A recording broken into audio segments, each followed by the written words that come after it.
This bull was about to be shot, a terrifying and unpredictable beast, until a deaf black boy walked up and whispered something in its ear. What happens next will leave you speechless. The rifles were already raised when Malik Turner slipped past the wooden fence. The shouts of men filled the air, sharp and urgent, but he did not turn back. The sun glared down on the open field of Greyhorn Ranch, the dry grass crunching under the heavy boots of farmhands who lined the fence, rifles gripped tight in their hands. Beyond them stood townsfolk who had gathered to witness what they believed would be the end of a monster. Dust swirled in the breeze, carried by the weight of anticipation, while in the center of it all, the black bull known as Ironhide pawed at the earth, his muscles straining beneath his hide, his horns glinting like sharpened blades. Jeb Thornfield, the ranch's foreman, spat into the dirt and barked, "Steady, boys! If he charges, we fire together! Don't hesitate!" His voice cut through the murmurs of the crowd, commanding obedience. His rifle barrel glistened in the sun as he lifted it to his shoulder, his finger brushing the trigger. His face was set with grim finality, the expression of a man about to finish what he believed was a duty, not a choice. The bull let out a deep bellow that rolled across the field like thunder. Children in the crowd clutched at their father's arms, and men muttered prayers under their breath. Everyone expected violence. Everyone expected blood. Yet one boy, small, silent, and unnoticed until now, stepped forward. Malik's father, Samuel Turner, caught sight of him first. "Malik!" he shouted, his voice cracking in terror. He dropped the rope he had been coiling and lunged for his son, but the boy slipped through the fence before Samuel's fingers could close around his arm. The crowd gasped as one, a chorus of disbelief, their eyes following the small figure walking directly into danger. "Get back here, boy!" Thornfield barked, lowering his rifle just enough to gesture with one hand. "Do you want to die?" His words rang with frustration more than concern, for this was not how the execution was supposed to go. He wanted control, not chaos. But Malik didn't hear him. The boy, deaf since birth, saw the words only as angry shapes on Thornfield's lips, meaningless and distant. The only sound he knew was the rhythm of his own heartbeat, heavy and steady in his chest as he stepped closer to the towering creature that everyone else feared. Ironhide's dark eyes fixed on the boy, his hooves stamped against the ground, and the dust rose in clouds, swirling around his massive frame. He was restless, but not reckless. Malik's gaze lingered not on the bull's horns or his size, but on his eyes that darted, searching, not wild but unsettled, as though something in the distance tugged at him. Malik felt it too, an unexplainable pull, like an invisible thread drawing them together. Samuel Turner gripped the fence with white-knuckled hands, his chest heaving. "Someone stop him!" he cried, his voice hoarse. But no one moved. The rifles remained trained on the bull, every man afraid that if they rushed forward, the beast would attack the boy before they could fire. Malik moved slowly, his thin hands raised in the air to show he carried nothing. His bare feet brushed through the grass, leaving faint trails. He did not tremble. His face was calm, his lips pressed together in quiet determination. To him, there was no choice to make. Something inside told him this was the only path. Thornfield swore under his breath, his jaw clenching. "If that bull makes one wrong move, I'll drop him where he stands," he muttered to the men beside him. Yet his finger hesitated on the trigger. The air felt charged, tense in a way that made even hardened ranch hands uneasy. Malik stopped a few feet from Ironhide. The bull towered above him, his shadow stretching long across the ground. For a moment, the world held its breath. A whisper of wind swept the field, tugging at the boy's shirt and brushing through the bull's coarse mane. The boy's chest rose and fell, steady, deliberate, as he raised his hand higher. Ironhide's head lifted, his nostrils flaring. The men tensed, their rifles following the shift. "Careful, boy! Careful!" one of them called, his voice cracking. But Malik didn't slow. His eyes never left the bull's. Step by step, Malik closed the final distance. His father's cries blurred into the background, drowned beneath the weight of silence. When he stood close enough to feel the heat radiating off the animal's body, Malik reached up. His small fingers brushed the curve of Ironhide's horn, rough and solid beneath his touch. The bull's breathing rumbled like a storm, but his body did not lunge. Malik leaned forward, pressing his lips near the bull's ear. His whisper carried no sound the crowd could hear, but his breath stirred against the animal's skin. Words unspoken to the world passed between them, words carried not by voice but by presence. His lips moved slowly, steadily, forming shapes of comfort, of calm, of recognition. His hand stayed on the horn, grounding them both in stillness. The bull's great head lowered. The fire in his muscles loosened, his stamping ceased. The crowd erupted in gasps, disbelief heavy in the air. Rifles wavered, barrels dropping slightly as the impossible unfolded before them. Samuel's breath caught in his throat. His son, his deaf, quiet son, stood before a beast no one dared approach, and yet the bull bent to him as though he had been waiting for this moment all along. Thornfield's face darkened. His hands shook on the rifle, the certainty of his authority slipping. "What? What trick is this?" he muttered, his voice cracking. But no trick could explain the sight. A boy who could not hear whispering calm into the ear of a creature that knew only rage. The silence that followed was heavier than the noise before it. Even the townsfolk who had gathered to see blood now stared in stunned awe. The clicking of rifles being readied faded into nothing, replaced by the stillness of the field and the impossible bond between boy and bull. Malik stood there, unmoving, his hand resting on Ironhide's horn. His small frame seemed almost fragile against the bull's enormity, yet he stood with the quiet strength of someone who belonged. The two of them, one feared for his silence, the other feared for his fury, were no longer separate. And for the first time, Ironhide stood perfectly still. The barn door creaked open, the sound sharp in the stillness of the night. Malik slipped inside, his small frame moving quietly across the hay-strewn floor. Moonlight filtered through the cracks in the wood, casting thin beams that cut across the dust-filled air. The smell of earth and animal sweat was thick, but Malik paid it no mind. His eyes were fixed on the far end of the barn where Ironhide stood, his enormous body shifting uneasily, hooves scraping against the ground as though something invisible disturbed him. Malik approached slowly, careful not to startle him. Each step was deliberate, his bare feet whispering against the floorboards. He reached out, resting his palm on the wooden rail, and froze. Deep claw marks gouged the timber, long and jagged. His brows furrowed. These were not the blunt scrapes of a bull's horn, nor the angry kicks of hooves. They were sharp, too precise, too intentional. Malik's heart beat faster, his mind racing. Something, or someone, had been inside the barn before him. Ironhide's head swung toward him, nostrils flaring. His dark eyes shone in the dim light, filled with unease. Malik slid between the rails, ignoring the sting of splinters against his hands, and pressed his palm against the bull's flank. The bull shifted, but did not resist. Slowly, Malik moved closer, laying his lips near Ironhide's ear. His whispers carried across the silence, words only the bull seemed to understand. His lips formed shapes of calm, urging stillness, but Ironhide trembled, muscles taut, as though something beyond the barn walls called to him. Malik stepped back, following Ironhide's gaze. The bull's eyes were fixed on the far side of the pasture, beyond the dark line of trees that bordered Greyhorn Ranch. Malik narrowed his eyes, straining to see. At first there was nothing but shadow. Then, faintly, he caught it, an orange glow bobbing in the distance. A lantern, then another, swaying with the movement of hands. His chest tightened. Someone was out there. The boy's fists clenched against the wood, his thoughts racing. He remembered Thornfield's face after the first incident, how the foreman's eyes had flickered with anger rather than relief.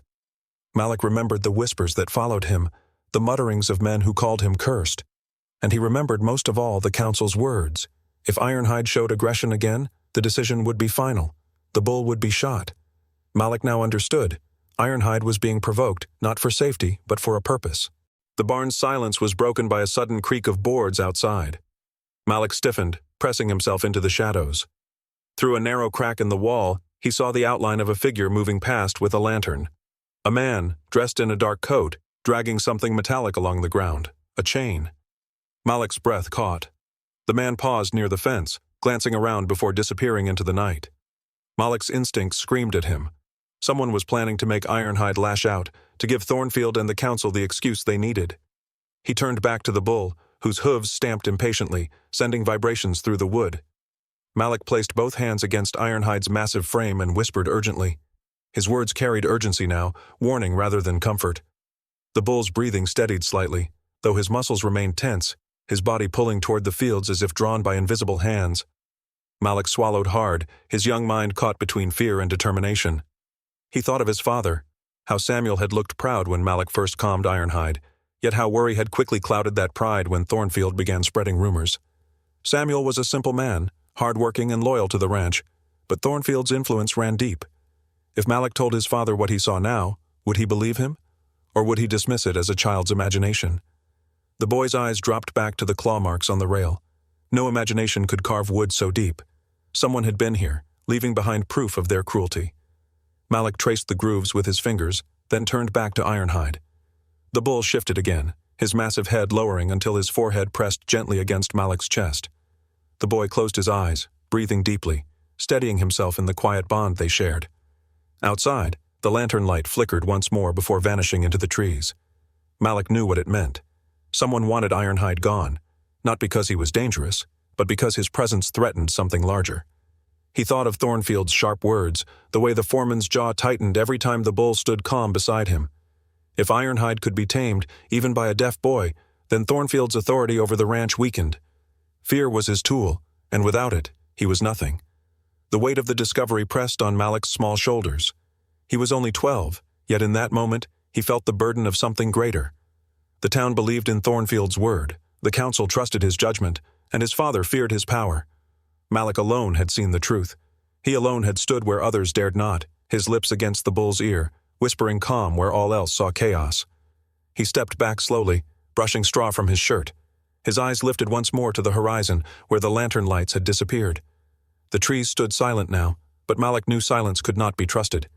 Something lurked beyond those borders, plans, schemes, danger, and it was closing in. Ironhide snorted loudly, shaking his head. Malik placed his hand gently on the bull's horn, steadying him once more. His lips moved again, whispering words of promise this time. He could not let this creature, this guardian of the ranch, fall to lies and fear. But how could he, a boy who could not speak, expose the truth? The weight of the question lingered as he glanced toward the barn door. He thought of the council's second vote. He thought of Thornfield spreading rumors.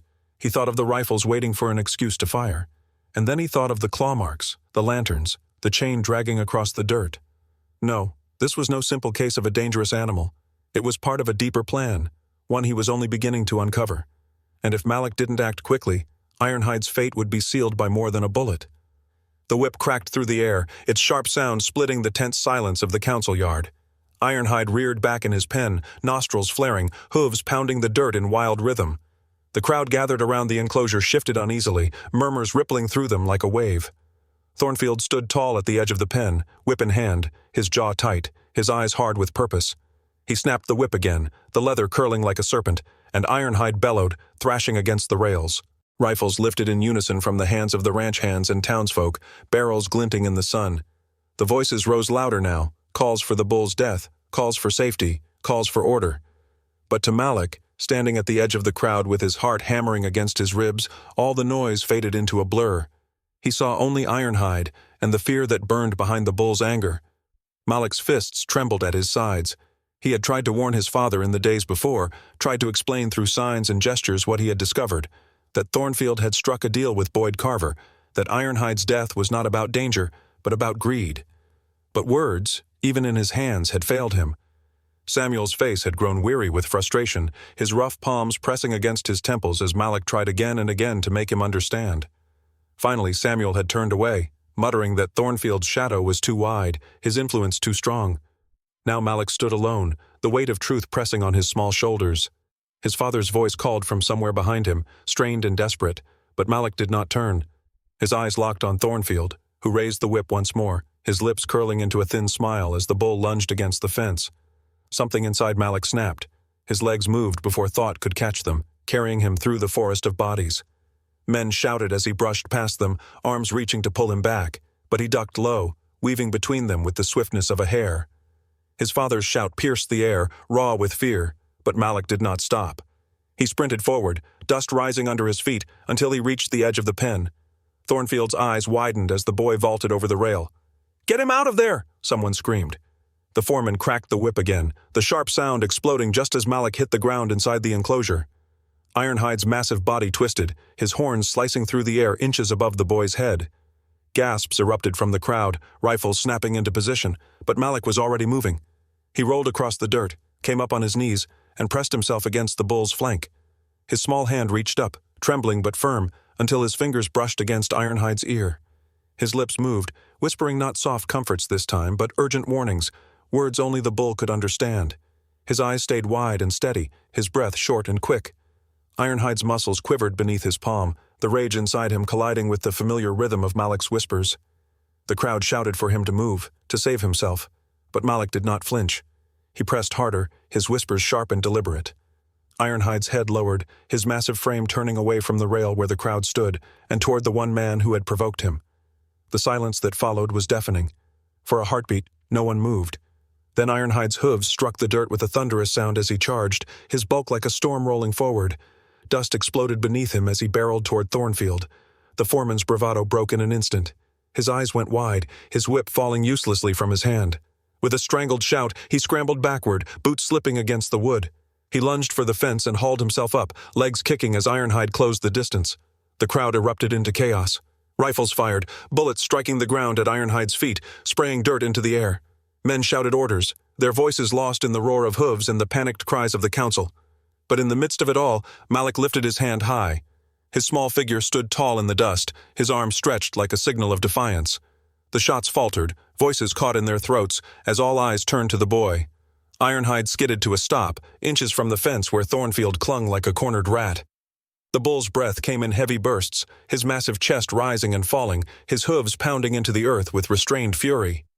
His horn pressed so close that Thornfield dared not move, sweat streaming down his face, his knuckles white against the wood. Malik stepped forward, his bare feet silent against the dirt. His small frame stood between the bull and the man, his eyes locked on Thornfield's. No words left his lips, but none were needed. His gaze carried more weight than sound ever could. It spoke of truth, of defiance, of a boy who had seen through lies and refused to bow.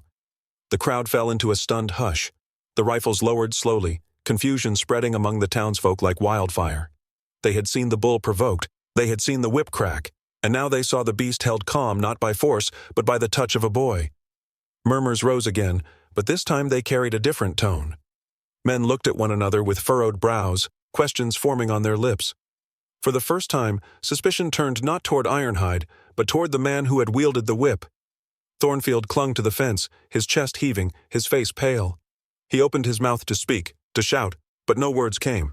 His authority, once unshakable, faltered in the shadow of the bull's stillness.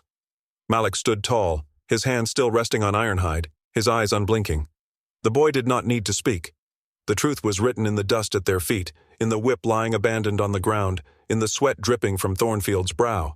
And the townsfolk, for the first time, questioned not Ironhide's nature, but Thornfield's intentions. The aftermath shook Greyhorn Ranch to its core. The first crack in Thornfield's carefully crafted facade came not from town officials or rival ranchers, but from the men who had worked under him for years. The ranch hands, hardened men with dust-worn faces and calloused palms, had long carried suspicions about Thornfield's dealings. But until now, fear had kept them silent. On that morning, silence was broken. Two of them, Jacob and Ellis, walked into the sheriff's office with ledgers clutched in their hands, their boots heavy with both mud and guilt. They laid out accounts Thornfield had ordered destroyed, lists of payments, hidden shipments of cattle, and names of men like Boyd Carver who had been paid to keep eyes shut. The sheriff, an older man named Rourke, studied the trembling pages with narrowing eyes. His hand hovered over the ledger longer than expected, as though weighing its burden. By afternoon, word spread. Boyd Carver was taken from his office in town, his wrists bound in iron cuffs. His protest was loud, his voice cracking with desperation as neighbors watched from storefronts. "You don't understand," he shouted, his face red with sweat. "I was following orders, Thornfield's orders." But Thornfield himself was already gone. When Rourke and his deputies reached the ranch house, they found only overturned drawers, broken glass, and a half-written letter left on his desk. The man who once strode through Greyhorn Ranch with arrogance had fled in the night. No one saw where he went, and perhaps no one cared. His empire had collapsed faster than the dust from his boots could settle. For Malik, the shift was overwhelming. He stood at the edge of the corral as men whispered about Thornfield's disappearance.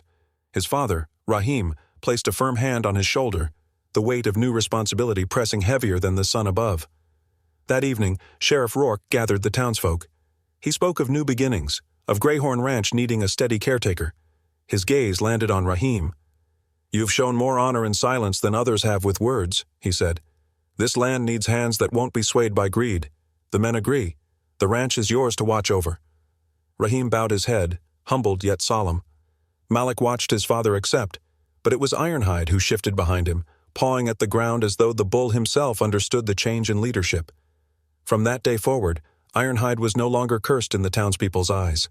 The same men who once crossed themselves at the sight of his shadow now leaned against fences to watch him, their expressions a mix of respect and fear.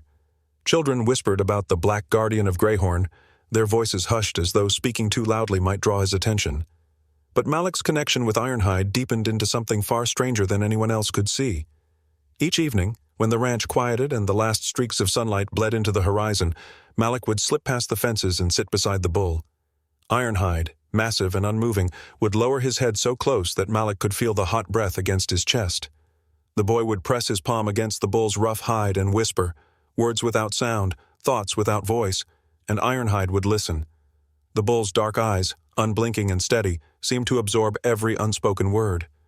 Malik never explained what passed between them, not to his father, not to the ranch hands who sometimes caught him sitting there in the dusk.